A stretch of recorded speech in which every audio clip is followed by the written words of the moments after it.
a alimentação da população mudou muito. Então, pacientes que eu fiz o parto assim há 27 anos atrás, né, 28 anos atrás que eu comecei a minha profissão, que assim, tiveram boa saúde, sempre, poucas doenças, eram tratados com homeopatia, alguns, a gente orientava hábitos corretos de vida.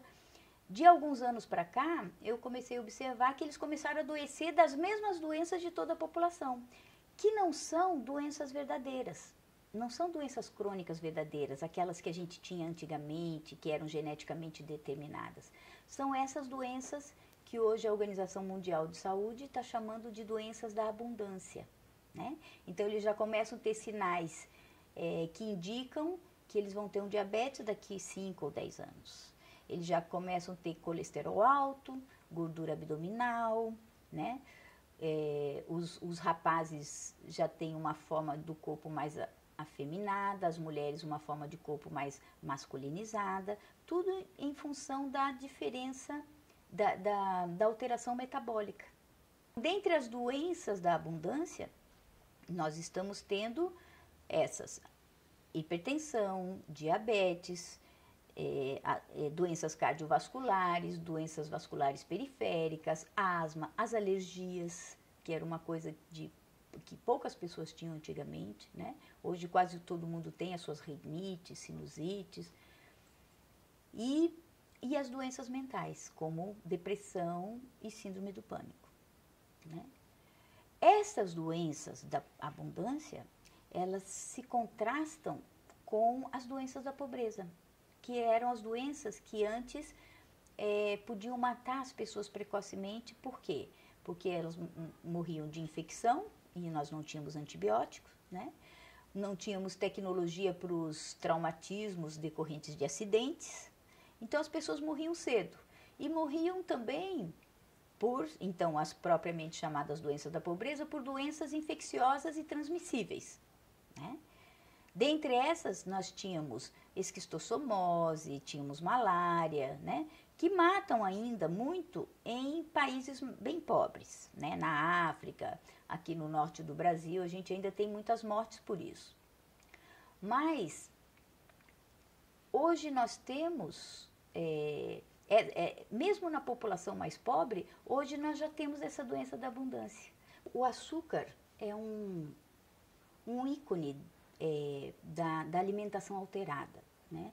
Ele é um grande ícone porque ele representa toda aquela facilidade de ingesta de calorias que a gente não tinha antigamente, né? Quando o homem começou a produzir os alimentos, ele tinha que cozinhar, ele teve que aprender a cozinhar seus alimentos para ele poder obter mais calorias. E hoje, essas calorias estão prontamente disponíveis em todos os alimentos, em grande quantidade. Então, a gente tem, assim, um aumento de um consumo calórico sem que as pessoas despendam essa energia, porque reduziu a atividade física. Então, se a gente for for calcular uma balança entre a ingesta, ou seja, o consumo, né, e o gasto disso através de atividades físicas, isso ficou desbalanceado. Em 1990 para cá, nós tivemos um acréscimo muito grande dos edulcorantes ou dos adoçantes, que são, além dos adoçantes que a gente conhece, como aspartame, sulfame de potássio, a gente tem várias substâncias que também têm o efeito de açúcar no organismo. Então, os alimentos, eles adquiriram embalagens bonitas, atraentes, até apetitosas, mas são produtos quase totalmente compostos por diferentes açúcares ao mesmo tempo, né?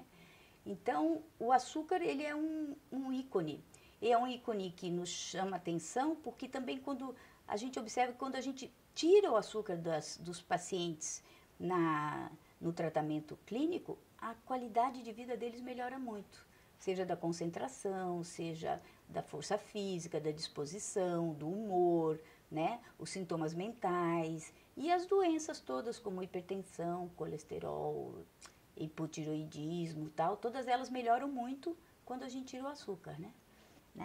Antigamente, comer açúcar, como os nossos avós comiam, macarrão de trigo branco, pão de trigo branco, ia fazer com que eles adoecessem ou começassem a ter sinais de diabetes, de colesterol alto, lá pelos 70 anos. Hoje nós estamos tendo isso em crianças de 6 meses de idade. Nós estamos tendo crianças de 5 anos com AVC hemorrágico, que é uma doença que só aconteceria em adultos. Nós estamos tendo jovens de 18 anos, mulheres de 18 anos com infarto fulminante, né? O que era uma condição improvável, bastante improvável até um tempo atrás, até muito pouco tempo atrás. De fato, o açúcar, se a gente for pensar, naquele momento em que é ingerido, ele produz imediatamente uma sensação de bem-estar, porque imediatamente vai glicose para o cérebro, porque é um alimento de muito fácil assimilação, né? Entra na corrente sanguínea e já vai para o cérebro. E lá no cérebro ele já vira energia, então as células que estavam funcionando assim, como se fosse uma luz elétrica em meia fase, já fica com mais energia, certo? Então, neste momento, ele dá uma sensação de bem-estar. Só que, dependendo do desequilíbrio metabólico, do nível de desequilíbrio metabólico que a pessoa tenha, em seguida, para algumas pessoas em meia hora, para outras em 15 minutos até, para outros 2 horas depois, a queda na energia vai vir muito grande. Então a pessoa vai sentir fraqueza, cansaço, às vezes sudorese fria, tremores, não consegue mais colocar a chave na fechadura, não consegue fazer baliza quando estava acostumado a fazer, começa a bocejar. Todas as pessoas que bocejam no meio da tarde estão em hipoglicemia, ou no meio da manhã. Naquele momento, a taxa de açúcar, a taxa de glicose, que é o combustível cerebral, caiu muito. E caiu por quê? Caiu porque comeu açúcar. É como se fosse assim, uma oscilação de energia elétrica para um aparelho elétrico, certo? Um computador. Se você tiver energia elétrica oscilando, algumas peças desse computador podem queimar, certo? Para o cérebro é a mesma coisa. Essa oscilação de energia lesa as células cerebrais. Então, nós estamos tendo e são lesões irreversíveis. Como nós temos milhões de células e usamos 10%, como dizem, da nossa capacidade cerebral, isso não é sentido. Até que a gente chegue numa idade onde a gente vai ter sinais de lesão cerebral. É muito perigoso, né? Muito perigoso ficar usando açúcar. É muito perigoso. E parece um contrassenso eu estar falando isso quando vocês cresceram escutando que açúcar é alegria, né? Qual a principal marca de açúcar do Brasil? União, né? Açúcar é união, açúcar é felicidade, açúcar é encontro, né? Açúcar é celebração. Açúcar é o símbolo do encontro. Tudo que é feito de açúcar é símbolo de alegria.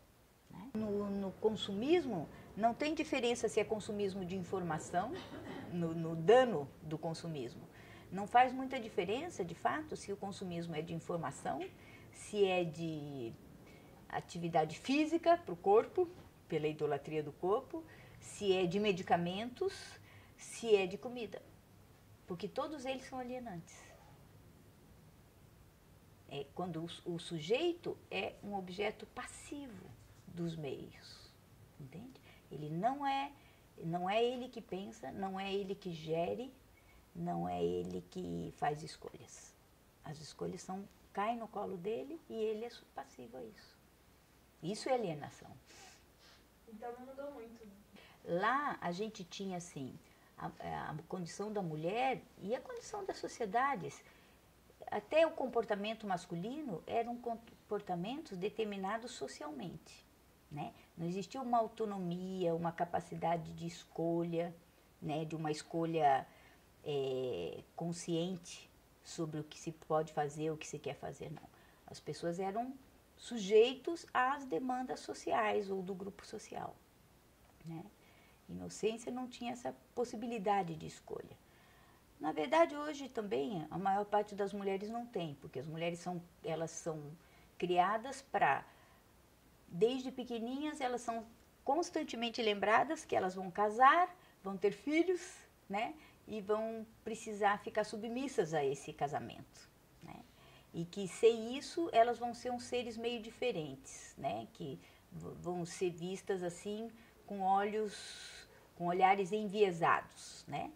Então, por isso as mulheres que são autônomas, que escolheram não casar, não ter filhos, ou escolheram ter filhos sozinhas fora de um casamento, têm uma vida mais dura, elas passam por um estresse maior porque elas têm que estar lidando com esse fantasma que foi colocado na mente delas desde pequenininhas, que elas nasceram para casar, para ter um marido, né? Mesmo que elas não o façam, e um número crescente de mulheres não faz mais, mas o fantasma continua dentro delas, né? E isso não é diferente da época de inocência, né? Vamos ver, é difícil falar disso, a maturidade, né? Porque eu corro no risco, é uma pergunta muito difícil, porque a gente cai de novo em conceitos, né? Para poder ser sucinto, né? Para ser sintético. Mas a maturidade é você ter condições de suportar a ansiedade que decorre de quando a gente não sabe o que é o certo e o que é o errado. E aí você se conectar com os seus sentimentos, com as suas sensações, com os seus desconfortos, né? E buscar situações que são mais confortáveis para você, mesmo que elas sejam contra os ditames sociais, né? Mesmo que não seja aquilo que a sua mãe ou seu pai falaram, mas que está de acordo com você, com o que é a sua sensação. E para isso, a gente precisa de tempo para viver o silêncio, porque isso só se constrói no silêncio. A gente precisa não se encher de drogas tranquilizantes, antidepressivas, quando a gente está triste. A gente precisa suportar coisas até como uma gripe, que toma 2, 3 dias da sua vida, mas que às vezes é uma reação a uma situação muito forte emocional que você está vivendo, da qual você não se deu conta até que o seu corpo sinalizou e fez você parar, né? A nossa atitude normalmente, que eu considero imatura, é ir tomar logo um analgésico, antitérmico, descongestionante, para não sentir nada, né? Quando, na verdade, esse momento de parada que o seu corpo está pedindo, pode ser, de fato, o momento de estar com você e dali de dentro de você brotar a saída para as coisas que você precisa, né? Então, maturidade é poder viver o silêncio, é poder viver alguns momentos de paradeira. Se a gente só permite isso quando o corpo sinaliza, então aceite o convite do corpo, né? Mas a imaturidade é você querer logo a solução para o que você está sentindo e não permitir nenhuma oscilação emocional, né? Não permitir a dor, não permitir a angústia, não permitir a indecisão, não permitir nada do que é a vida, né?